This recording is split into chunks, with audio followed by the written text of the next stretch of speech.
Hello, hello, hello, borderline podcast disorderians. Hope you're good. And yeah, I know how weird. This is a Friday episode. It's not a thing that I do or that we do, but it's my birthday. I mean, it depends on when you're listening to this, but the day this was put up, which is Friday the 17th, it's my birthday, and I thought, you know what, I don't like to celebrate my birthday. I didn't like to celebrate my birthday. I still find it somehow weird or cringe or whatever. Um, but I thought, you know what? I'll put an episode out there. I'll try to perhaps say this is a celebration episode. I don't know what I'm celebrating. Again, I maybe, yeah. You know what? I celebrate my birthday. I'm very happy. It's gonna be a nice weekend. I filled up with a few activities depending on when you're listening to this. I might either be on a run. I might be playing a bit of golf. I might either be enjoying a meal on my own, gigging. I've got a couple of evening gigs, or I might just be in my local shul, or maybe I'm having dinner with my partner, or I'm bringing home the new addition to our family. Pickle is official. Is coming home on Sunday evening. So if you're listening to this on Monday morning or anything after Monday, then Pickle's home, and you'll get more updates next week on how that's going. I am so happy and so excited, and I just can't wait to have him around and give him all the love in the world. He looks adorable. He's such a beautiful baby, and yeah, you can check out my socials to see pictures of Pickle. We're not gonna get himself on Instagram. We would like for his privacy to be private. I'm also thinking to cover his face with some like heart emojis or something. Anyway, we'll figure out. We'll figure out as that goes on. But yeah, it's been a weird week. Still, loads of like ups and downs. I've been talking with my therapist over what did we talk about doing last? I think was still using please skills better. Was just focusing around that, focusing around um, I think it was accepting. Radical acceptance was another one because of my injury and because of the headaches, because of the migraines that I have. I finally managed to get a neurologist appointment, which is amazing, although it's in a month's time. But at least I got it. At least I know that I'll be seen by someone. But until then, I just have to accept, things as they are and just try to work around it and not get too annoyed about it. So that's what this week has been about. About accepting that my legs hurt. I didn't run yet this week. That's why I'm trying to do it. I want to do like a little birthday run or something like this before I go and yeah, play a couple of holes at the golf place nearby. And then yeah, headaches wise, it's just I have like migraine medication in my bag, and I'll use that whenever I need to, and it's worked. I had to use it the other day, and I felt like, oh, this is it. It's coming. I'm gonna get it. And I was at work. I was on my day job, and then I just popped one of those pills, and it's worked. And I think since then it's not been too bad. It's not been too bad at all. Very manageable, which is great. Now, this episode today, it's one that I was really really excited about because Elsa, she's a member of the local community. We're technically neighbors. We're based in East London. She runs a club called the E11 Kindness, but also she works with loads of charities around UK, and it was an amazing conversation that we had because we talked about one of the things that I was really you know stuck into, and I still am at the moment, is that I used to get bullied a lot when I was at school, and turns out so did she, but then she turned all that sadness and all that anger into or again, I'm saying that without actually her using these words. But anyway, she found some ways to work around it, and she's dedicated a lot of time to help out other people and to speak up for people who are also going through that. And then it turned into this thing of, helping out loads of charities in regards to like mental health and well-being. And at the moment she's doing a walk from London to Bristol. I'll leave her social media down because she's still accepting donations for that. So if you want to help her out with to raise money for the walk, it's a beautiful charity organization. I think it's called Flamingo Chicks. And yeah, she's walking from London to Bristol to raise money for them. And yeah, just chip in if you can. Why not? I think it's a wonderful. She's a lovely person. We talked for about an hour, but I feel like we could have talked for so much longer. Um, Turns out she has BPD as well. So we are good people. We are lovely people. We're okay people. No, I'm joking. I think she's brilliant. I for one I for once I'm not sure about myself, but yeah, she's doing great. And look, check it out. Now, yeah, that's what we talked about.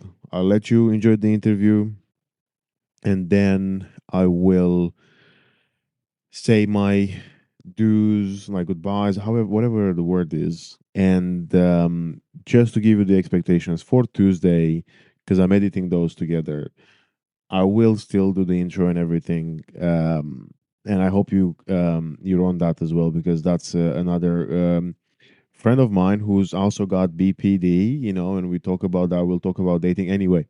You'll see what I'm talking about when I post that video, that episode. But for now, enjoy the conversation I have with Elsa, and I'll catch you later. Bye bye.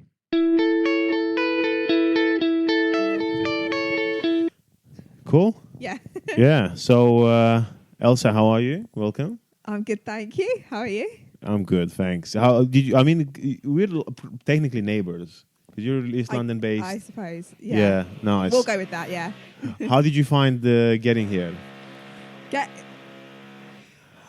I know I it's. was going to say, I'm not going to be distracted by this, but I won't be. No, getting here was fine, actually, partly because I walked out my house and my neighbour was leaving the house and gave me a lift. No way. So I was like, perfect. We'll go with that. So yeah, that was nice. How do you find neighbors to give you? I have very nice neighbours. Oh, I look after their kids as well, so I'm pretty, okay. Yeah, I like my neighbours. Because in 11 years, no, yeah, 10, 11 years I lived on my own. I don't think as far as I went with my neighbors was probably like hello, like saying hello to each other. No, I'm exaggerating. I think. No, there was a neighbor that I used to live around in Manchester, and they used to do like those like crazy parties when people weren't allowed to. Right. Yeah, and he would apologize. Like I would go like, please be quiet. And they were, I think they were doing, because I remember once they invited me into like do drugs, and I was like, no, I don't want to, but please just be quiet. and they were like, okay, brother, no problem. And yeah, the next day, I'd like, I don't know, go on a run, or when you had those like 1 hour window where you're allowed to go to exercise or whatever, Yeah. and I come home with like my bike, or I either like come home from a run or whatever, and then I just see them in the garden just like laying there and feeling miserable because they didn't sleep the night before or something like that. So that was a nice relationship. Wow. I haven't had that relationship with my neighbours, but Really? No. Well, no, but that sounds interesting. yeah, it was funny though, because I just there was this guy who, oh my god, like bless him, he barely spoke English, because I think he was also from Eastern Europe. I think I can't remember precisely what country he was from. He did tell me, but I forgot. And then, yeah, he was just such a funny guy, because he looked like, I don't know how to explain to you, but he looked like he could have get away with, you would have thought he might be a rock star. because he had like this like longish hair, a little bit curly, so he's a bit like fluffy, and he used to wear sunglasses, but he had like, I think he had barely any teeth in his mouth. And then he was like, "Hey, how's it going?" And I was like, "Oh my god," because he was smoking so much, and his voice was like so like tampered by I think by the smoking and the drugs. It was just funny anyway. And I remember him, and I think him and his missus divorced or something, because I just remember like he just disappeared one day, like he was not to be seen, and then yeah. Wow. And I remember asking his partner. I was like, "Oh, what happened to your?" And she was like, "Don't worry about it." And I was like, "What Sopranos?" I think he's buried in the garden somewhere. Well, it's a communal garden, so it would have been easy to. Yeah, I hope. I mean, in the middle of the night. Yeah, I don't know, but but she was like, "Don't worry." I was like, I wasn't worried until now. Yeah. Like that's when I started feeling worried. By the way, because I think this gets actually. Anyway, in case for anyone who might hear, we gotta address the noise. We are in a building site today. We are actually in the House of Commons. They're making a new House of Commons, and we are here for a special interview with Elsa in the House of Commons that's being built. And we have constructors from all over the world. It's like a Olympics of construction. We have all the countries in the world having their best constructors in, trying to do their finest work. That's it. I'm very honoured to be here on this day. Yeah. Nice. Me too. It's it's good. It's good. It's a good day. But Elsa, let's talk about you. How because we started chatting basically, or like we talked on online because of you do a lot of work for mental health. Is it not charity? It's activism, right? Around mental health. Yeah. How did you get into it? Yeah. Good question. Big question. I'd say activism and advocacy work. So how do I tell the short version of the story? Really, I started this sort of work when I was about 14. So I'm 22 now. So I started getting involved with charities initially in the kind of anti-bullying space. So I was bullied at school, and then opportunities came up to kind of use my voice to create change in that space. And I joined a charity called the Diana Award, who have an anti-bullying program, which is an amazing program. And I'm very lucky to still work with them now. So I joined them when I was 14 and joined their youth board when I was 15, did some work experience with them. And then it sort of progressed from there. And I became so passionate about how I could use my voice to create positive change. And they, as a charity, are like a youth empowerment organisation, so they're very big on enabling young people to find their voice, basically. So I went from the Diana Award into Young Minds, as the jump I'm repping today with the hoodie, into Young Minds, and then just loads of different charities. I got to work with the Samaritans and Mind, and just amazing people who have helped me learn how to articulate myself.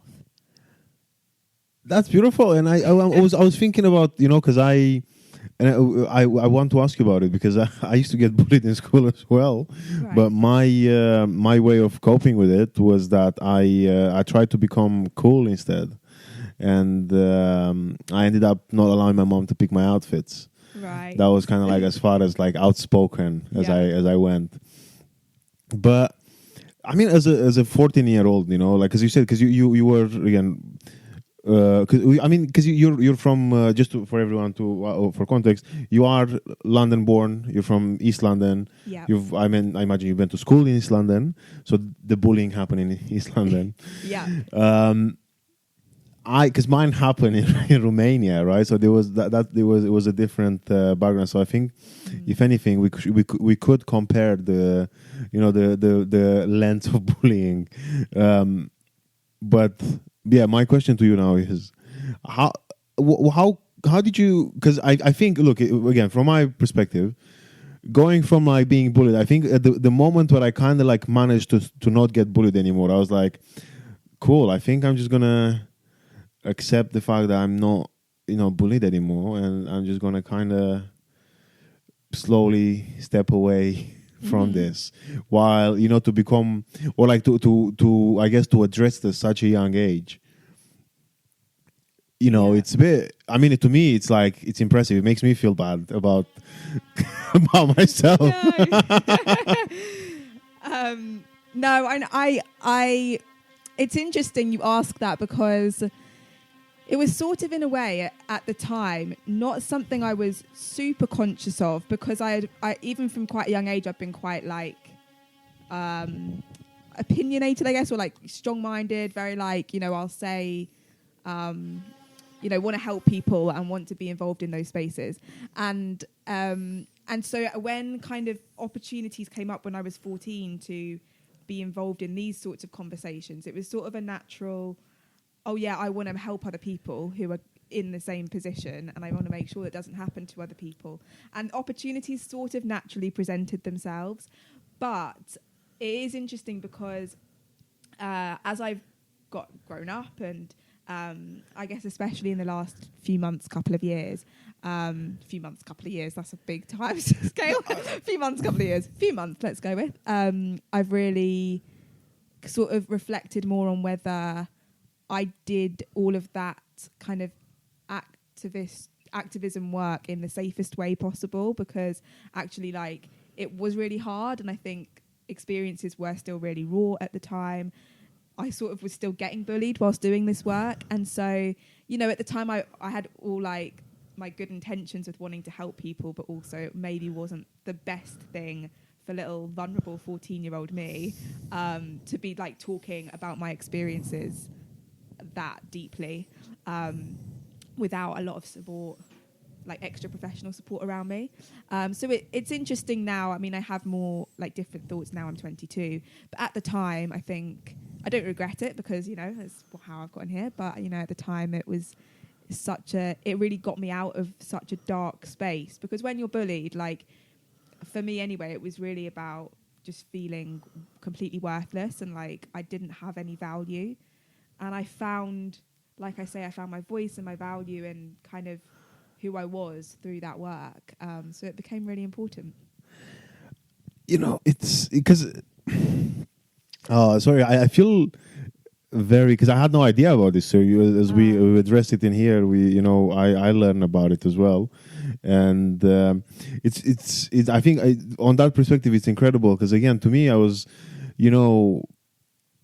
no, I mean, the thing is, there were barely any platforms, and I think sometimes because I also that's where I was gonna go.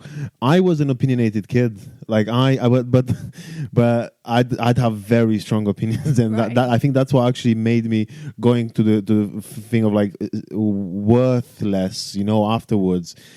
Because when I'd go home, or like actually, I think that's actually what kind of like sparkled my imagination even now when I write my bits, where I write, because I would, something would happen and I was like, oh, I wish I replied like this, or I wish I did that, or I wish I, whatever. Like I remember once I got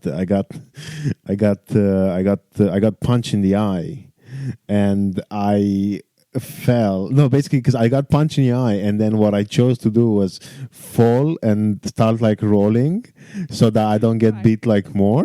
Right. Because I was like, oh, my eye, I think my glasses are broken. And I was just like rolling until everyone, like people were laughing, and then they kind of like started disappearing. Right. And I was like, okay, cool, I'm going to get back up now and go home. Oh, that's quite clever, actually. But you see, because that was, to me, I think I was like kind of like assess the problem, because I can't beat this guy. I was nowhere near. And and then when I got the punch, I was like, well, I either get up, or like I say something and I get, what if he beats me up more? So then as soon as he punched me once, because I saw he was kind of like going one, and then I saw the second punch like kind of coming my direction. So I literally, as if like I felt like I was in a Matrix scene, but instead of like dodging the bullet, I got hit by the bullet, and then I just like go with the bullet, Right.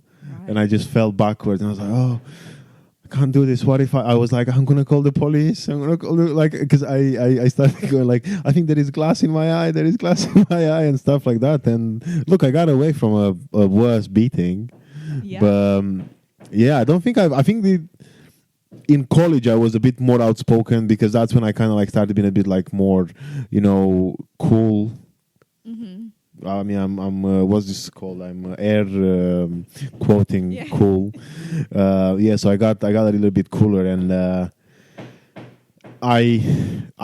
that's when I started kind of like stopping other people from bullying. But I think I did in a fairly wrong way, where say if someone was bullying someone, I'd bully the person who was bullying the other person. Does that make sense? Yeah, I understand. Yeah.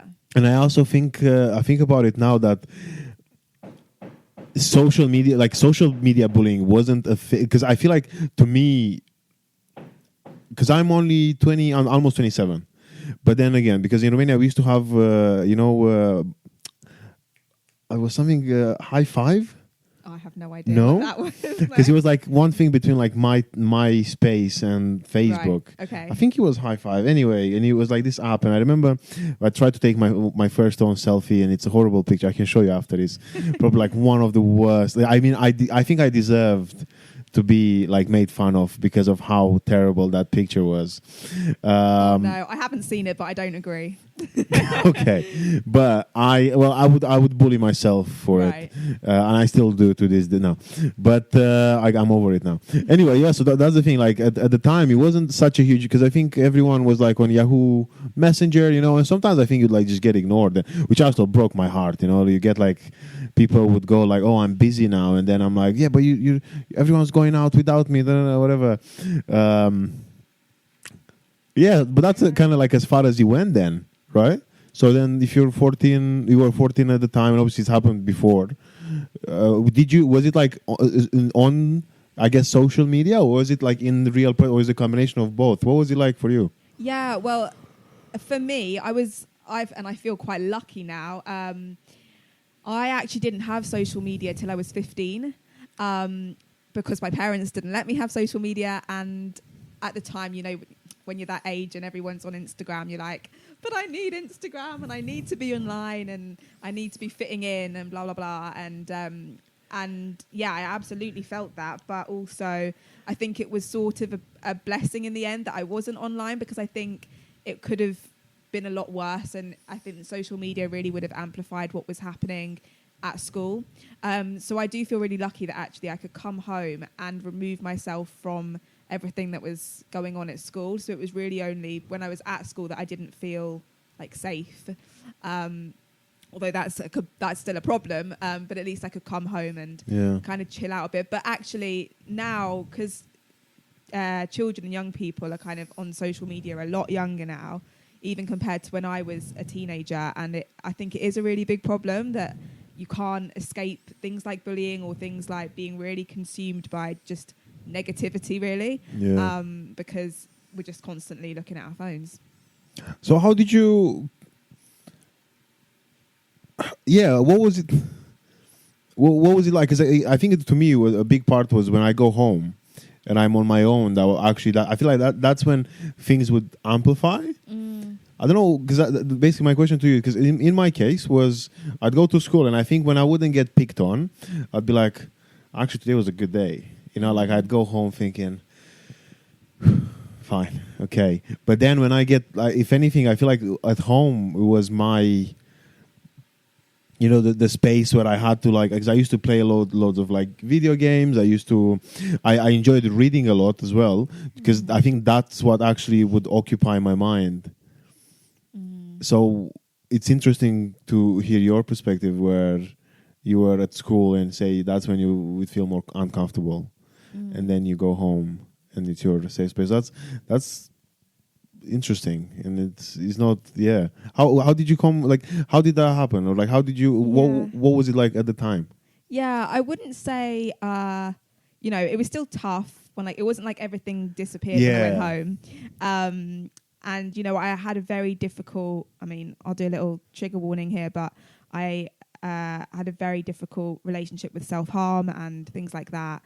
Because as a result of bullying, and that was quite prominent at home, because even if home was my safe space, but also the things people were saying to me were in my head and were affecting me all the time. And so it wasn't yeah, like I say, it wasn't as if everything disappeared when I got home, and it still was a challenging space. But I think it was also more of a, I knew I was safe at home. I knew nothing was going to happen to me because no one could send me a message, or if they did, it was kind of, for me, easier to ignore in a way. Like when every day I went to school, I'd wake up and I wouldn't know what was going to happen that day, and I would be terrified about just walking through the school gates. And there was a day I remember where I just refused to go to school. And like, it's funny because, well, it's not that funny, but I was one of the kids at school who like had 100% attendance, loved going, like I loved learning. I loved actually going to school for like the kind of schooly things, right?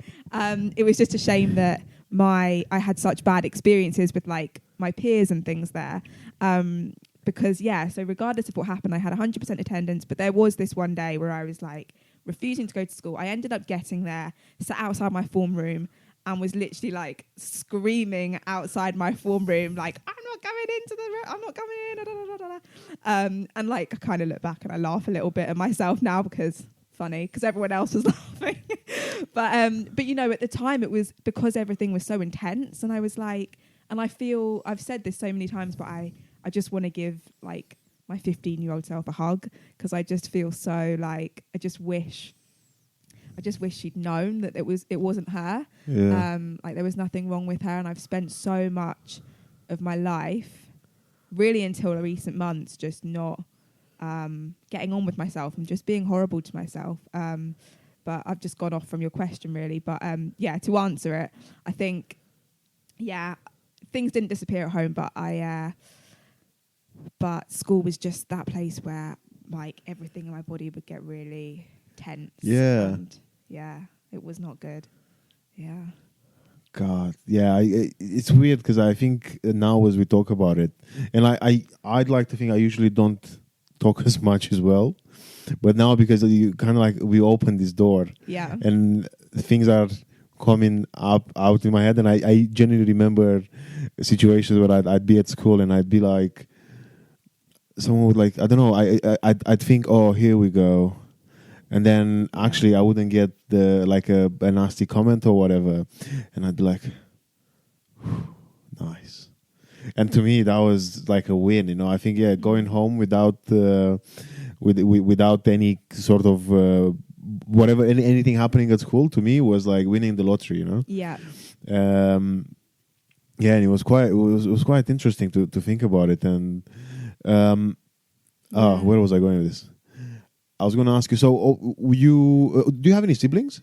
I do. I have a younger sister. She's 18.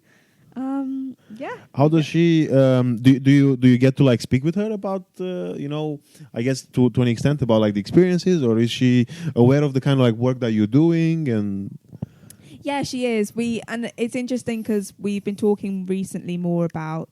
We've gotten like a lot closer recently. So she's 18, but there was a bit of an awkward phase where like she was still at school. She was just left sixth form last year, and I'd moved on, and we kind of were just at different life stages.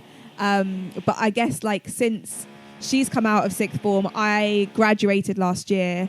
We're both kind of in the same space now, and we're a lot closer. We talk about loads of stuff, and it's really nice actually to have that relationship with her. She's always been aware of the work that I do, and that's quite nice because I feel like that lends itself to opening conversations and kind of just talking about mental health and things. What was it like with your folks? How were they aware of the things happening, or and also like how did they feel about like your involvement? I guess I'm talking about even now in like sense of like pride, I guess, because I think if I'd get to have a kid and he would be he, she, they would be the way they would do the things like you do. I'd be like, oh my God, this is really cool. But yeah, what were they like? Yeah, that's a hard question to answer because we sort of weirdly don't talk about it that much.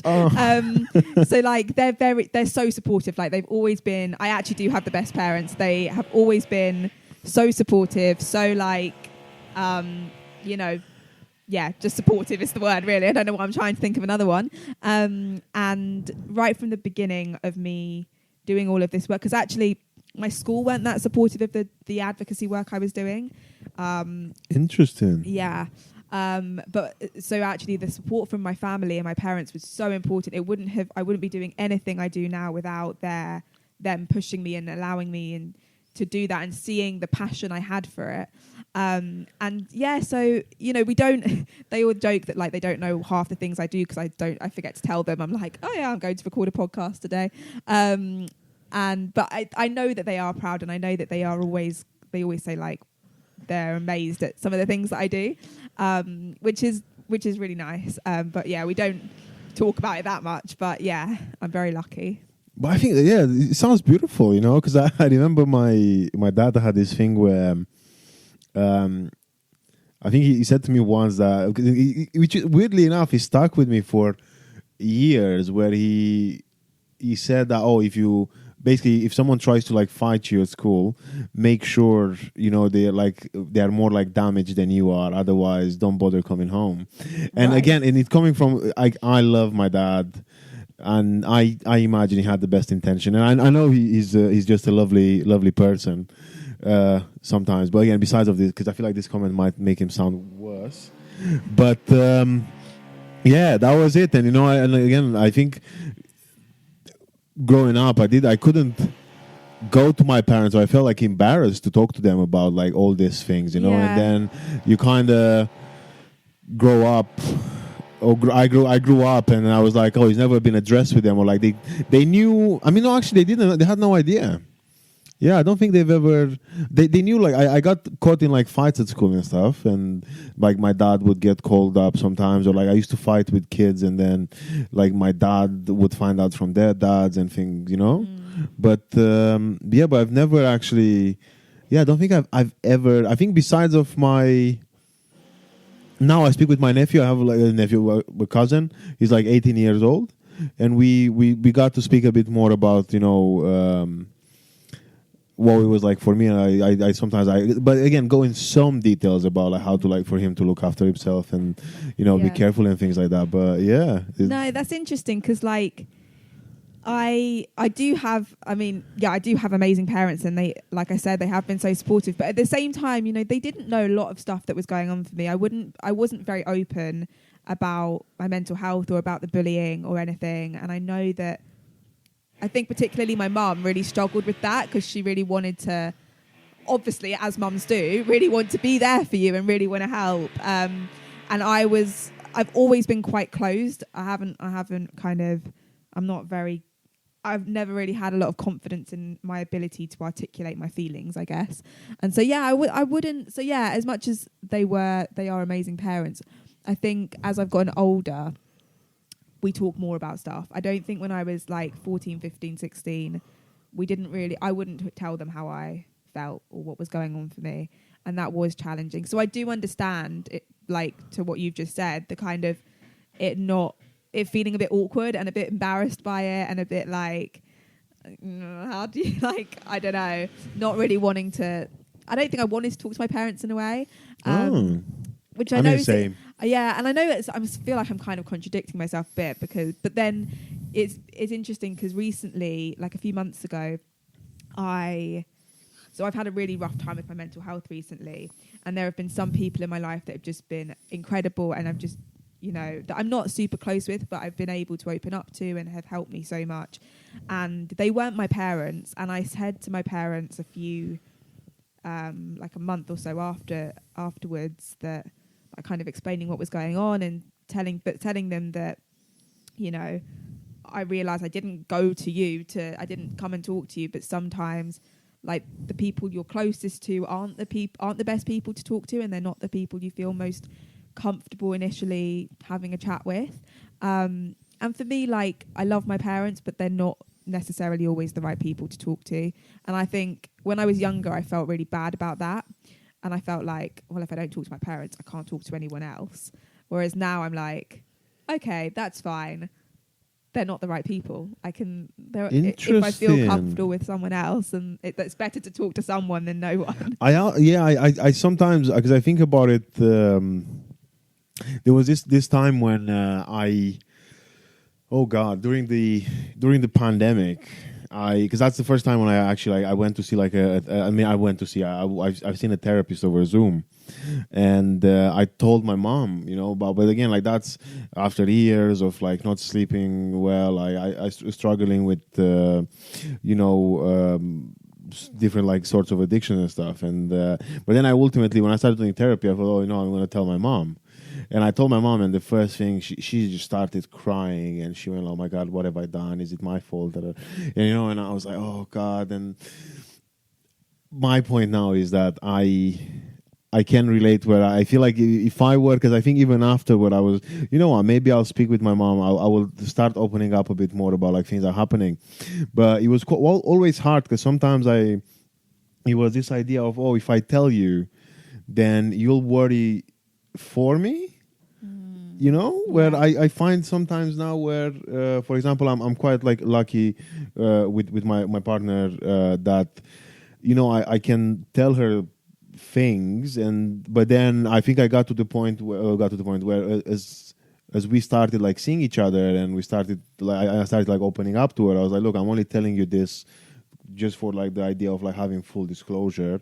Is not for the idea of like, oh, pick it up and fix it for me. Yeah. While I think with mine again, which sadly my parents are not, my folks are not around anymore, but I just feel like even when my mom was around, it was still hard to remind her of that. In the case of like, hey, look, you ask me about how my day's been, I'm going to tell you how my day's been, but if you want me to tell you again for like full disclosure, you have to also not worry, because then now I'm going to bed thinking about how you're worried about what I'm going, and it's just like a domino, Yeah. And it was just it was wild. No, I absolutely get that, because it is that thing of like, and I get this because my mum's the same, and she like wants to fix everything for me. She's like, well, you feel like this, what do I need to do now to fix this problem and make sure that you are fine and you're better? And obviously you're going to think that as a mum, like obviously I'm sure I would, but it is sometimes reminding and realizing that not just for parents but all of us, we don't have to fix each other's problems. We just need to be there to like listen, acknowledge, whatever. But I think it is really hard for parents, not that I've ever been one, but I can imagine, from seeing my parents and other people and talking to a lot of parents, actually it's really hard just to accept that your child is struggling and feel like you can't fix that. So really interesting though. I sometimes I speak with my sister about like her, her kids, like my cousin and everything, and I remember at some point, because she had this thing where but again, now I don't know how much of this I should actually say, but it's fine. They don't speak English. I mean, okay. He speaks English, she doesn't, so we're safe on that side. Okay. But my whole point is, I sometimes, she goes like, "Oh, I want to be involved in everything," and I go, and again, she's actually like I think she's trying to be a very cool mom. But then sometimes I think I had this thing where I said to her a couple times, where I was like, you gotta let him, like you gotta let him suffer, or like you gotta let him get his own dose of like suffering, or like his own dose of problems, and try to fix it himself, knowing that if he needs help, you're there, rather than you trying to fix everything. Because then it's that's how I think. Yeah, that's also kind of it's hard, because then if you're over involved as well, which again, I don't think, my mom, I think at some point she tried to be like, oh, let me know everything. And I was like, well, I did. And now I feel bad about telling you everything. So where is the line? And like you said, I think not being a parent is like, it's always easier to give advice than, I can speak on behalf of other parents. No, you're right. And I think, I've just lost my trail of thought there. I was about to say, I had a thought there and it just went out of my head. What was I going to say? I can't remember. It will come back to me if it's important. Cool. Well, that's happened then, and we learn a little bit more about like you, about your family. Now, how did you get to like? where do you find all the energy to work with, like to get involved in so many things? You know, how does it kind of like, yeah, I guess also what's like how's I feel like how big is the drive now when you're obviously, because are you still studying? No, I'm not. You graduate. So you see what that, yeah, how do you feel, you know, about like getting involved around it? And also, like, how do you feel now that being where you are, when you speak with someone, or you know, when you interact with said either like pupils, is that teachers, right? Pupils, yeah. Is that how you call teachers? Yeah. Oh, pupils are students. Yeah. Sorry. Yeah. So whether you like interact with, you know, pupils or teachers or people who are have been in either side, how do you feel? That's a big question. Yeah, it's very long, you know, as well. So it's been really hard. I'm not gonna lie. Like there have been. I have so much passion and drive for all of this, for all of my advocacy work, for all of the times I've got to stand up and do a speech or contribute to creating a resource with a charity that I know is going to help people. And I have so much energy and passion for it. And I believe 100% in it.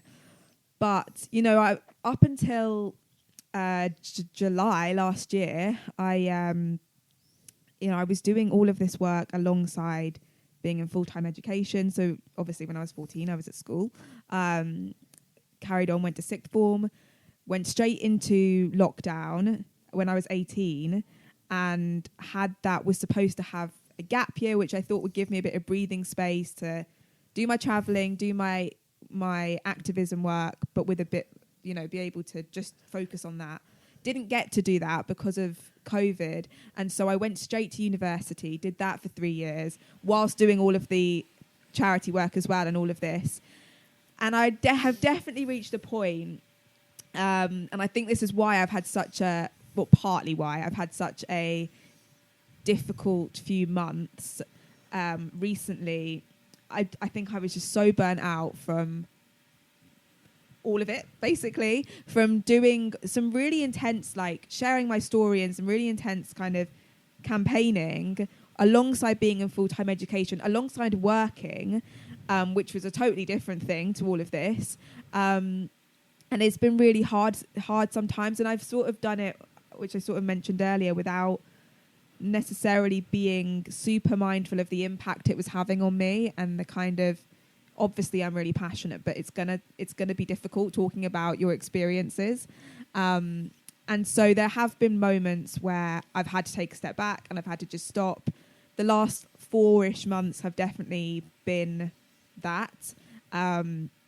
So I haven't done loads. But, you know, I've needed that. And I think, in answer to your question, it's been a challenge. But I think it's really difficult to explain, but my kind of passion is so deep rooted in me, and so like it feels like such a natural part of me that in a way that I can't really explain and I don't fully understand, it just feels like that's who I am, is I just love being a part of creating change and working with people to make that happen. So yeah, it's actually, now I try to explain it, it's quite difficult to explain where that comes from, but it just feels very part of me. How did you feel the burnout? You know, like how did you but what have you, I guess, how do you manage that now? You know, how do you kind of, I guess, I don't know, do you like prioritize tasks, or do you like, I this has to be done while this can wait?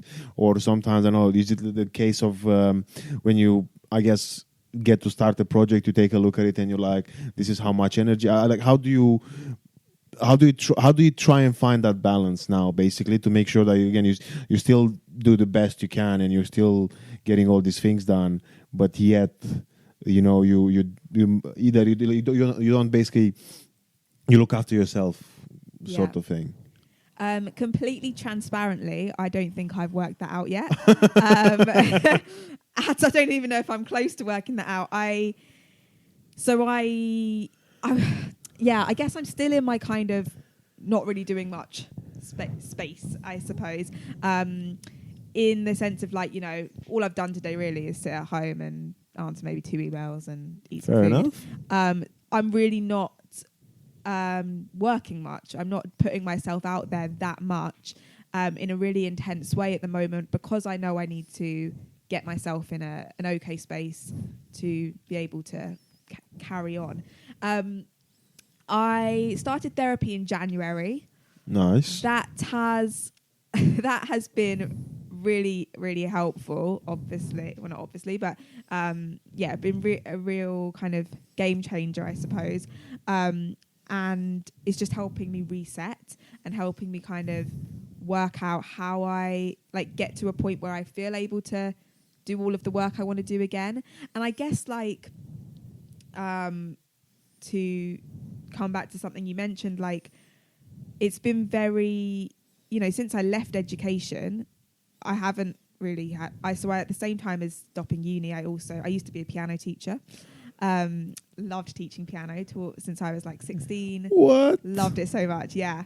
So at the same time as stopping uni, as leaving uni, sorry, I stopped teaching, which was a very intense part of my life.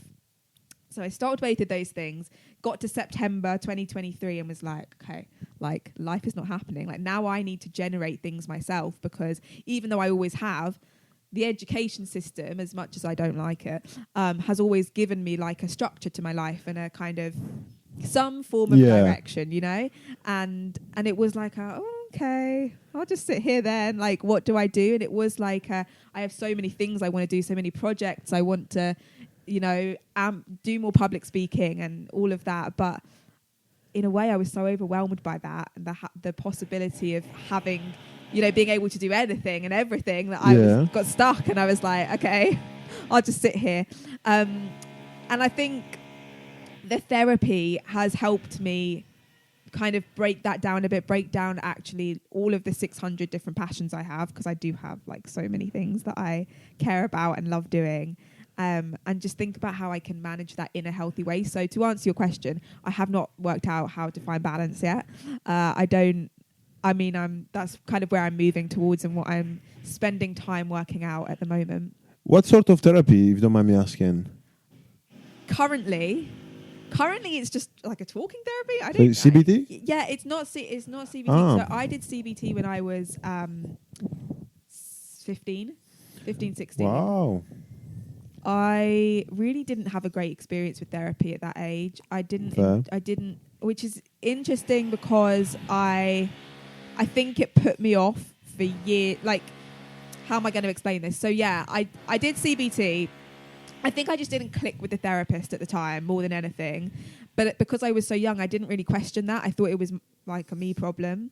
And so I was like, oh, therapy's not for me. I can't explain to this person how I feel.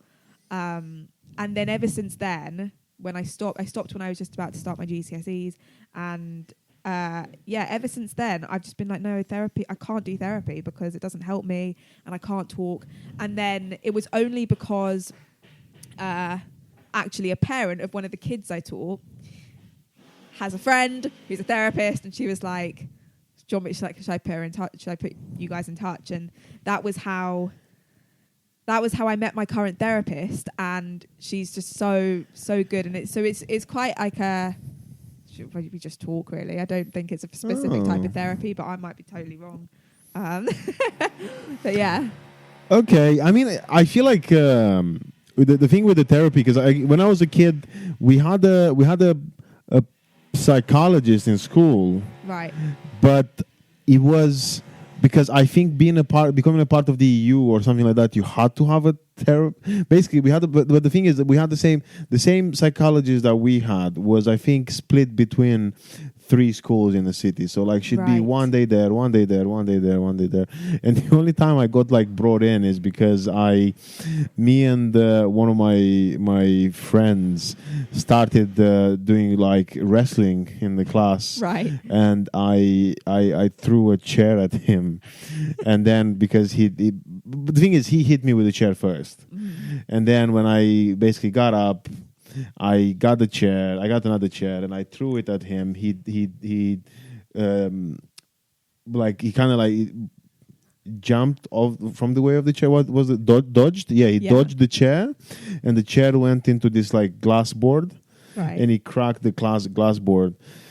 And yeah, my parents and his parents had to pay for the new glass board, and then we both had to go and see the said therapist. And it was so, I don't know, it was just strange. And I generally, because I remember people actually making fun of me, going like, "Oh, you're seeing a psychiatrist, you know, you're crazy." And I was like, Yeah. "Oh," and it was so weird because like I remember talking to her, and then she was like, "So how are you feeling?" I was like, I'm all right, which actually, funnily enough, because I just realized now, I used to be very good mates with the school nurse, because I used to go in the to her so many times because I'd get like bruises and stuff Right. that I actually become like, I remember now, this is the first time I actually thought about this in years. I used to sometimes go in my lunch break and have lunch with her, which now when I think about it, it's quite strange maybe, but No, I love that. she was such a lovely lady. And again, the thing Yeah. is, it's the amount of times like she saw me like having cuts and, you know, getting again like bruises and, you know, being like punched around and things like that. And I'd go and see her, and then yeah, we just became like mates. Yeah. And yeah, I'd see. Yeah, we used to have. Yeah, it was incredible. Again, it was funny at the time. It was quite weird, you know, because yeah, I'd go and like have a chat with her, sit, and I remember at one point, she did mention to me, she was like, "Look, if you get bored or like if you don't like, you know, in the class, you say that you're not feeling well, and I'm happy to, you know, like to have you like in here to chill out for a bit." And I used to do that sometimes. That's so good. Yeah, I used to go in the class, and you'd have like all these, because I remember like some of the kids I used to go, they used to like do the spitting things, you know, in a straw, and he goes like, and I was like, "Oh, I hate this." And I just, "Oh, I'm not feeling too well, I got a bit of a headache." And like, "Oh, okay, go to the nurse." And I'll go to the nurse, and I just like sit in her office until the hours finished and Yeah. stuff. Yeah. But that's great because, you know, we need members of staff like that you just feel so comfortable around. Yeah. Because when I was at school, we had this place called Learning Zone, which is like where all the not naughty kids, but naughty kids, but they're not naughty kids, air quotation marks around naughty kids, went to get shouted at or whatever. And they would be in isolation there in the school. But it was also simultaneously the space where if you had a bad mental health day, you would also go there and just listen to all these kids getting shouted at all day. And I would and it made me so scared to like, another reason I didn't feel safe at school, it made me so scared to tell teachers when I was struggling, because I'd be like, well, I'm just going to be put in Learning Zone, sit there all day and be miserable. It doesn't help anything. But, you know, there were teachers like, oh my gosh, my dance teachers who would just be like, just come to dance, sit in the dance studio and just chill out. And I'd be like, yeah, I'm going to do that. So lunchtimes I spent in the dance studio, not dancing, just sitting You're there. sitting, yeah. And I think just like your example with the nurse, like I think you just need those members of staff that you just feel so safe around. So I love that. Even if you think it sounds a bit strange. No, I just thought it's funny, and again, I've just unpacked this now as we speak, so that's why in my head I'm still like, Jesus Christ, that's, yeah, I haven't thought about it. Like, I actually feel guilty now because I can't remember her name. I don't remember. I barely remember what she looked like, but I just remember like knocking on the door and just she was like, "Oh yeah, come in," and then I'd sit in and, you know, I'd just like sit around and do nothing. Yeah. And she'd like sometimes she'd be like, "Oh, I got some work to do," and she would like do her work, and I'd just sit on the bed thing, you know, and I'll just like, because I remember like dangling my legs, you know, and just like looking around, and she had some like heart whatever, like a skull thing, and I would just like look at it, and even though I hate biology so much, you know, because I wish it was like one of those stories, and that's when I chose to become a surgeon. Yeah. No, he's not. I hated psychology. I hated biology very much. But yeah, that was then, and now, you know, this is a question that I always wonder about, right? Because coming from someone who does so much like activism work with different charities, how, for someone who's said, again, who tries to either like donate or you know, volunteer, how, basically my question is, this is very personal, how do I not feel bad about like doing something over something else? Do you get me, or should I? Do you? I feel guilty. Basically, sometimes say like I usually donate to a certain charity, yeah? Yeah. And then 1 month I don't donate to that and I donate somewhere else. And I always feel like, I just feel so bad because I feel like I wish I could do both. But again, the thing is I'm on a fixed income, like I can, and I do like, I think, what 2 to 3% of my income every month goes to said charity, right? Yeah. So then some months I don't put it there to put it somewhere else. But then again, look, with activism or like, again with volunteering, because like sometimes I say do a run to raise money for like the one that I was saying to you in September last year, right? And then I ended up not doing anything like the November one. Because I was like, I've already done it in September. I'm not going to ask people for, to donate to me but also like, how do you do it when, friends are doing volunteering? Like how, please tell me something to make me feel better about myself. Or no. Yeah. Wow, that's an interesting question. Fundraising, on the fundraising side of it. First of all, like you say, like we're all human. We don't have infinite amounts of money. We can't if I had all the money in the world, I would give to every single charity I could. We can't do that because it's unrealistic. So just for starters, we just can't do that. But, I like you, I do quite a lot of charity challenges to fundraise for different charities. Fundraising is a very, very difficult thing to do. I find it really uncomfortable asking people for money. It's very exhausting. It's challenging. I think people, if you haven't done fundraising, people underestimate how difficult it is. But yeah, so I've done lots of challenges for different charities and I chop and change a little bit. And I think some people go, well, she's just done a fundraiser. Why am I going to give her more money for this next charity? I've already given her money, basically. I've already sponsored her, which I totally get because, again, they don't have infinite amounts of money. My thing is that when it comes to fundraising, especially, it's never just about the fundraise, like the money side of it for me personally. So this is a very personal response, but I would encourage other people to do this if you're thinking about fundraising. So I also look at for example, last year I fundraised for the Born Free Foundation, which is like a animal conservation, animal protection charity. I just said that really badly. Hopefully they're not listening. But yeah, the Born Free Foundation, and a part of it, because I'd already done so much fundraising, I knew I wasn't going to raise that much money because I knew people wouldn't donate. But I put up my fundraising page anyway. Said I would be very grateful for any donations you can give.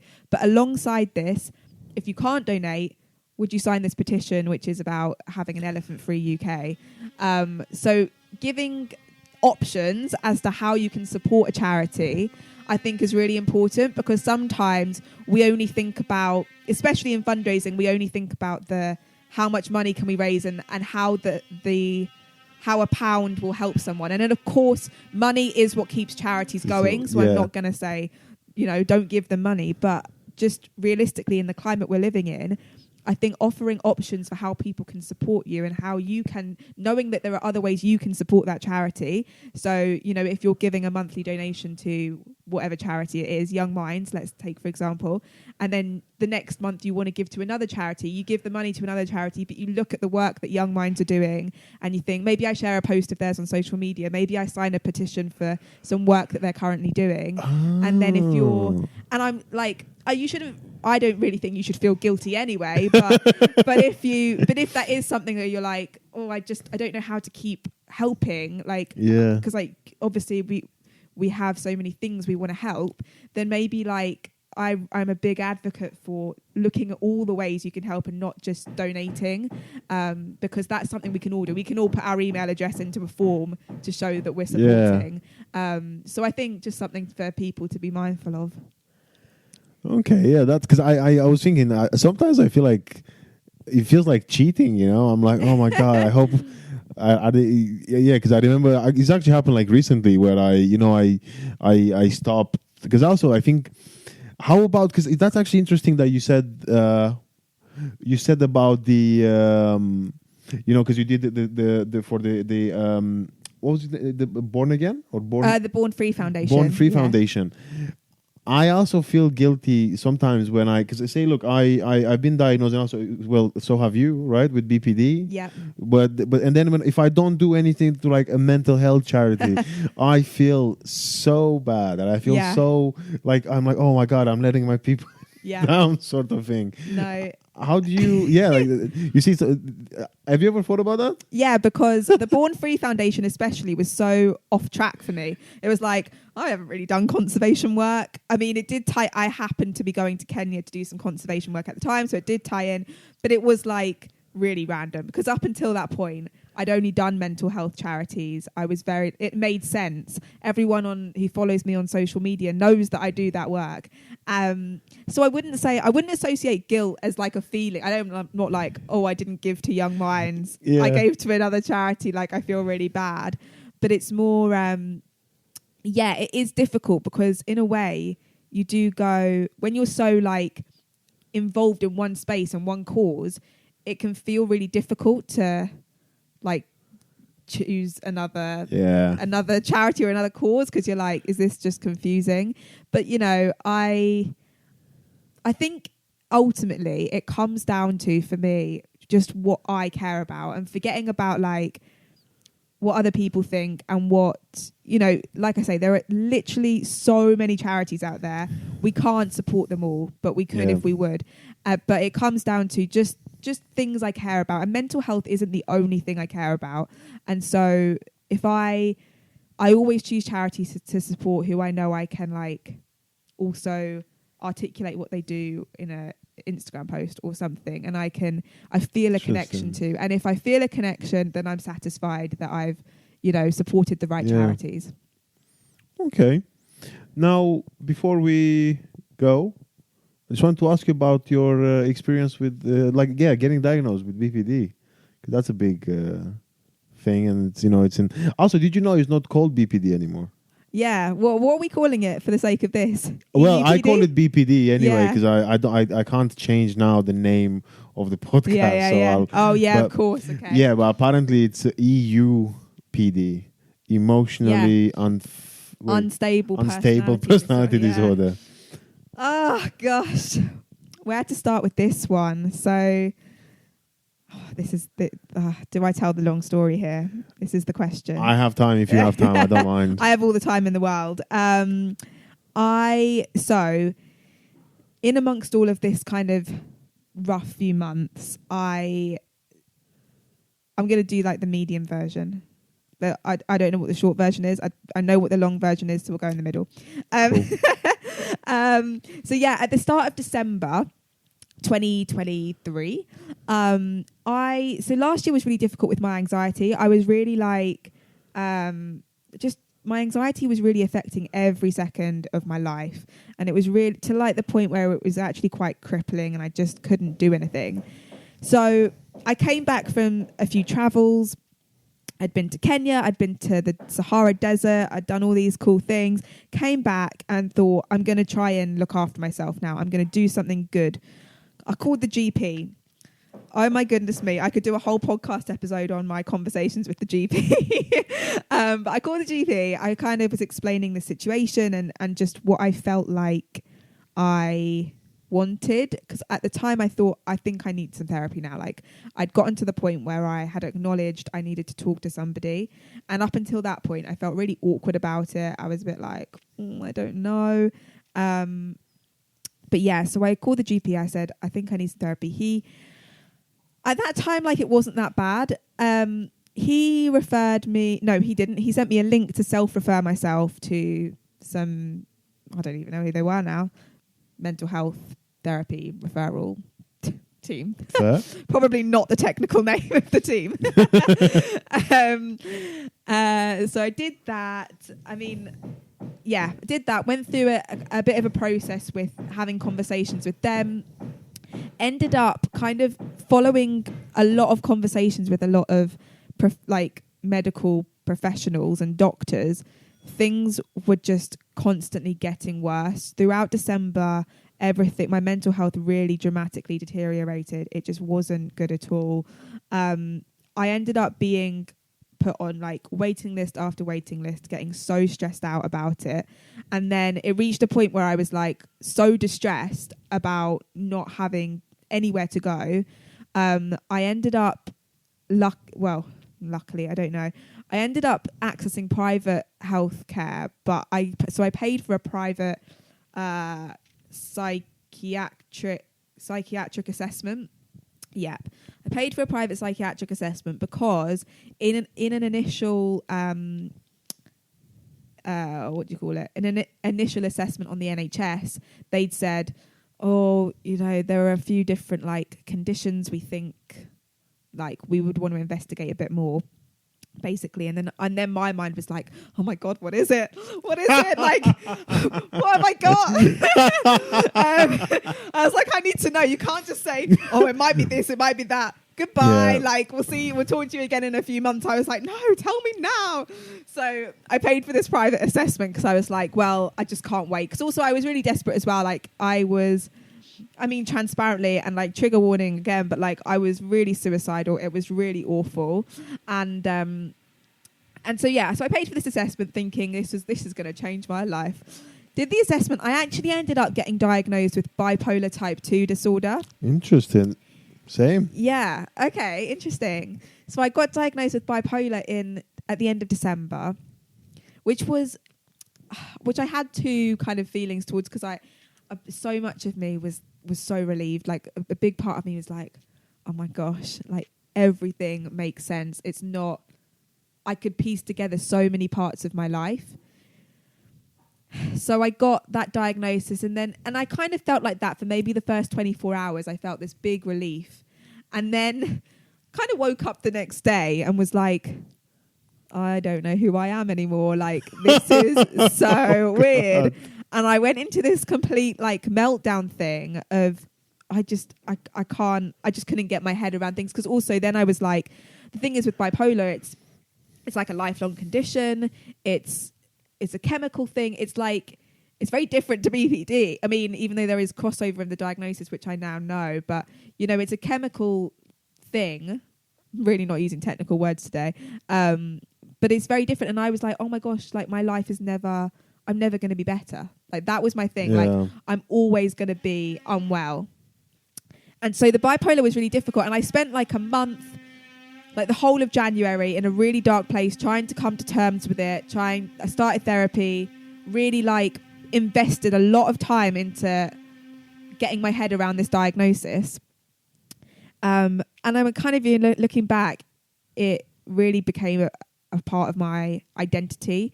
And which is like the negative side to getting that diagnosis, I think, was I kind of went, I am just bipolar disorder now. I am nothing else. That is me. But anyway, to get on to the actual part that you asked about, because I couldn't afford to stay in private care, so I didn't go back to the private psychiatrist, because that was it. Honestly, it was something like an extra ridiculous amount of money per minute to carry on a conversation. So I didn't carry on that conversation with him, but I went back to the NHS. I had some conversations with them, because actually getting the bipolar diagnosis did speed up things a bit on the NHS, which was a good thing. Ended up having some conversations with them, and when they went to, there was a conversation that came up about medication, obviously. When it came to that conversation, they kind of were reviewing they were basically reviewing the bipolar diagnosis, because they didn't want to give me the wrong medication. I could talk about this for a while, because and I won't go into some parts of this because it is long and I do have loads of kind of complicated thoughts on it.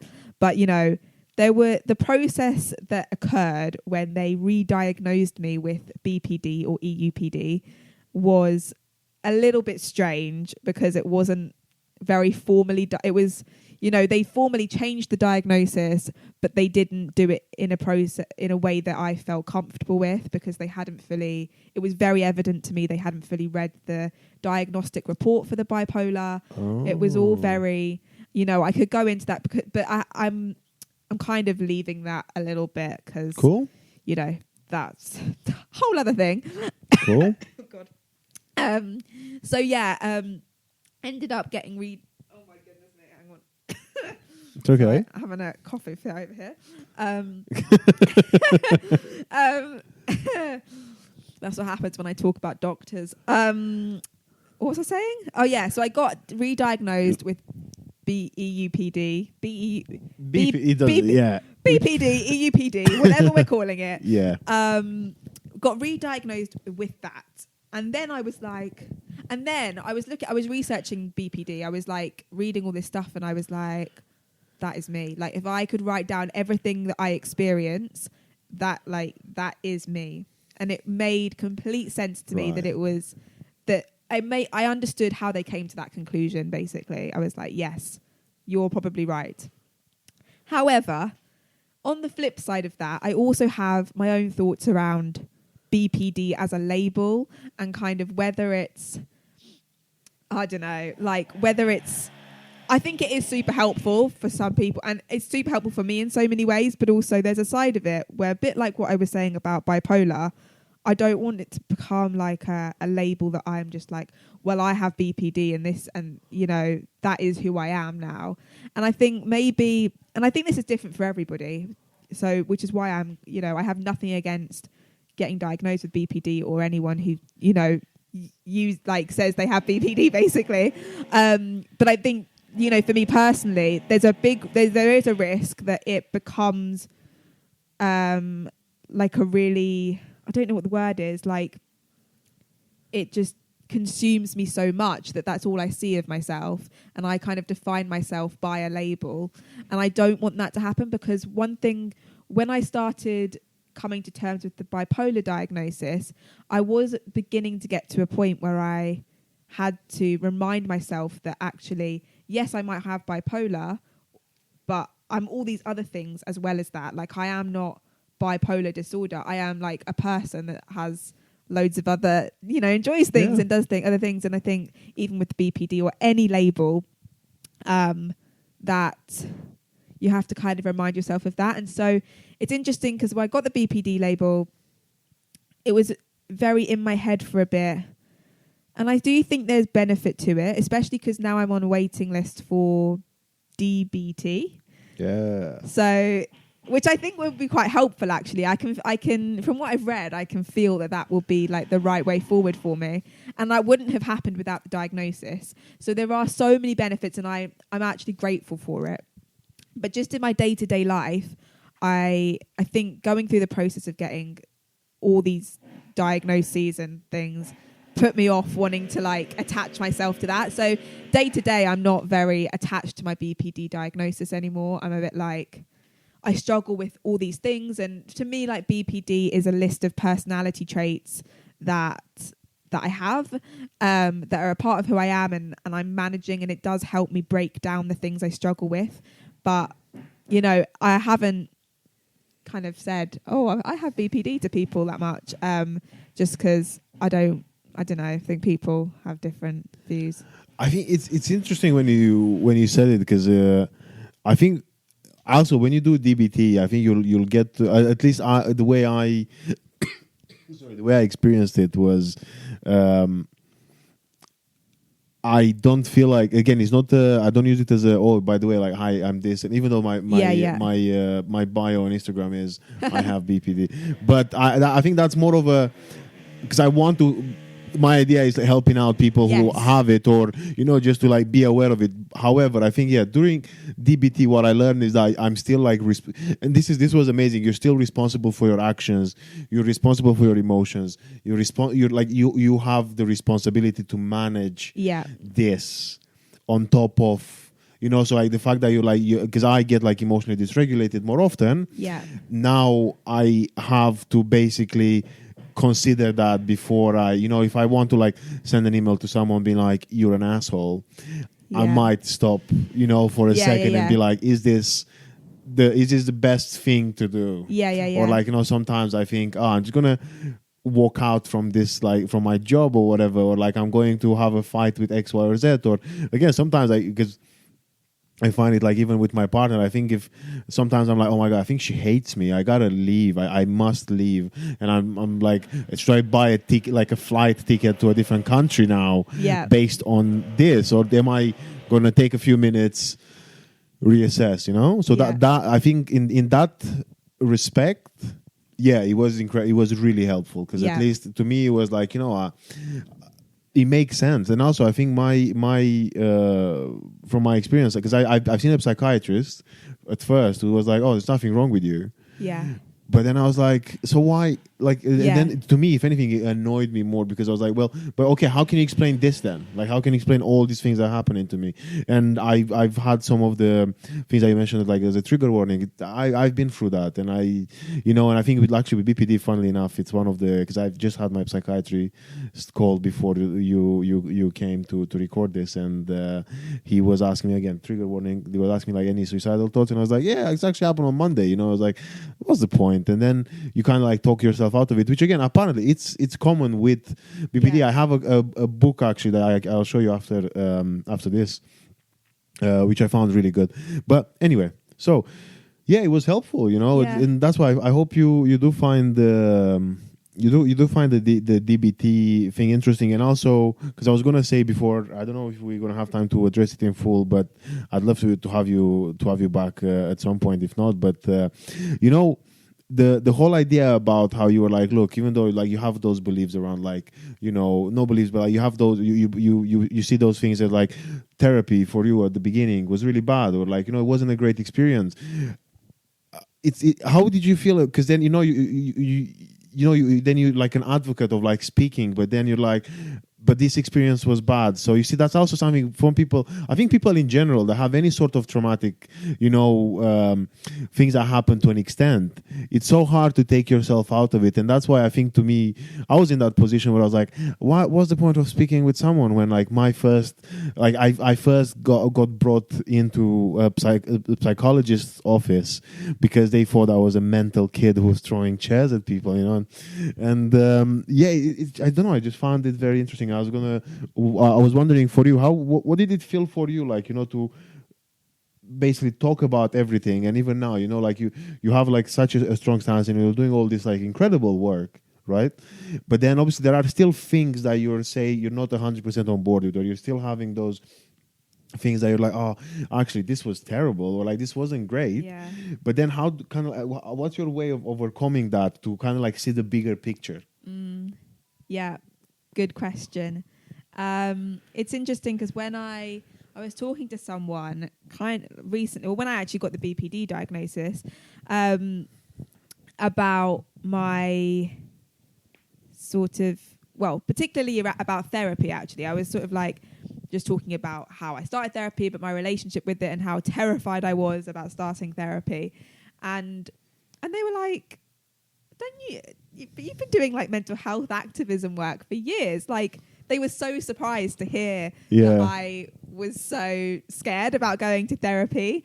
And I was like, I know it makes no sense. Like, I go on Instagram and I'm like, guys, talk about how you feel. It's really important. And then I come off and I'm like, but I'm so scared to talk about how I feel. And I laughed about it as well, because I was like, this makes no sense, in a funny way. But also something, I don't know, maybe I haven't been that transparent about it, but I like to think that I'm quite, I'm a big advocate for all these different causes and all the issues that we face in terms of accessing help and the challenges that we have with mental health stigma, all of that. But equally, regardless of, and I think I guess regardless of how involved I am in those conversations, I'm still like a human that lives in society, that experiences the same challenges when it comes to having these conversations and getting help for themselves. And we all have this kind of I don't know, well, we don't all have it, but lots of us would help anyone else before ourselves, and lots of us would that's would have that really difficult relationship with supporting and being kind to ourselves.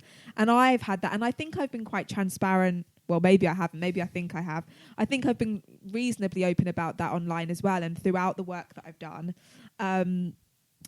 But so I mean, that's all I can really say is that, like, it sort of in so many ways doesn't make sense. And I think people who follow me, especially because I am quite active on social media, I think people who follow me might be surprised if I kind of came on and was like, actually, I've only started therapy in January after talking to you guys about therapy for years. Like, go to your therapists, guys, but I'm just going to sit here and cry on my own. Like, and I think people would be surprised, as this person was who knows me for my advocacy work. And I said to them, I'm terrified of therapy. And they were like, what?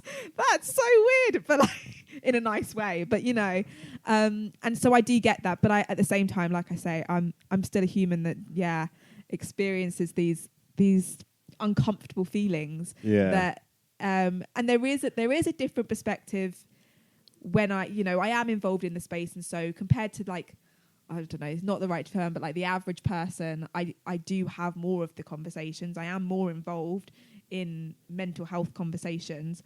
But when it comes to actually doing things for myself and making sure I am looking after myself, like just like half of us, I'm not very good at that.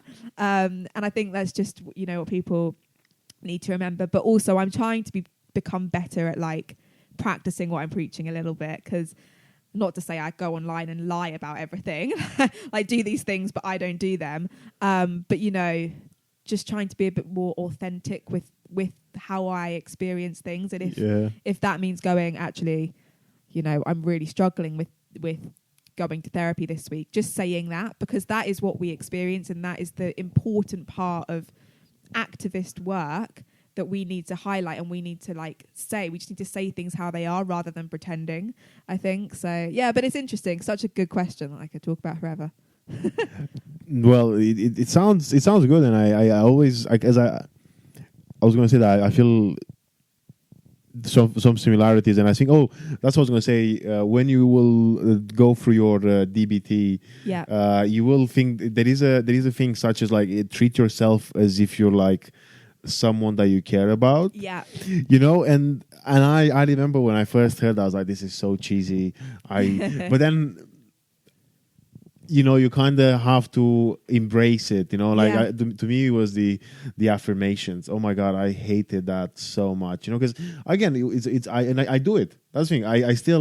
I find it so at times annoying, because I have to wake up, and I wake up and then I go and like I brush my teeth, and then I do like after, and I'm like, a part of me is like, oh, this is cringe. This is really, really cringe. But I'm like, I'll do it anyway. And then, if anything, I laugh about it after. I'm like, yeah, you are doing great. You are a good person. You can do whatever. And I'm like, oh, God, please stop. And I'm like, okay, you stopped. That's brilliant. So, yeah, it was one of those things where I feel like, what, we are. I like there was I think it was a comedian. Anyway, there was someone who I've talked with recently, and they're like, we are walking contradictions. And I think embracing that, to an extent, you're like, yeah, fair enough. Because just like you said as well, it's good to have that awareness as well. Because I find when I sometimes, because again, in any regard, in any topics, I see that I do contradict myself. And I think I used to get very angry about, or like with myself, where I would sometimes get this thing where I become very like defensive. Well, now I'm like, actually, I did contradict. But then I don't know. I can't explain why I can accept that contradiction again and against another. But I'll do it anyway because that's just who I am, or like that's just what I do. However, now before we wrap it up, where do people find you? Like, if anyone wants to like check out your social media or any work, anything like that, where are you most active? Oh, where can you find me? Not in person. Find me up a tree. No, I don't climb trees. You can find me on Instagram. I am on Instagram at Elsa _Arnold. There you go, famous. I'm also, recently on LinkedIn, my my little LinkedIn attempt. I, to be honest, I only use Instagram really, and I'm trying to use LinkedIn. So, but connect with me on LinkedIn so that I look like a real person. That is what I'm trying to do, because I go on LinkedIn and it says like everyone has 500 plus connections or whatever. I don't know if you use LinkedIn, but then sadly, yes. yeah, it's like everyone's profile says 500 plus connections and mine's like 60, and I'm like, that makes me look like I don't know anyone.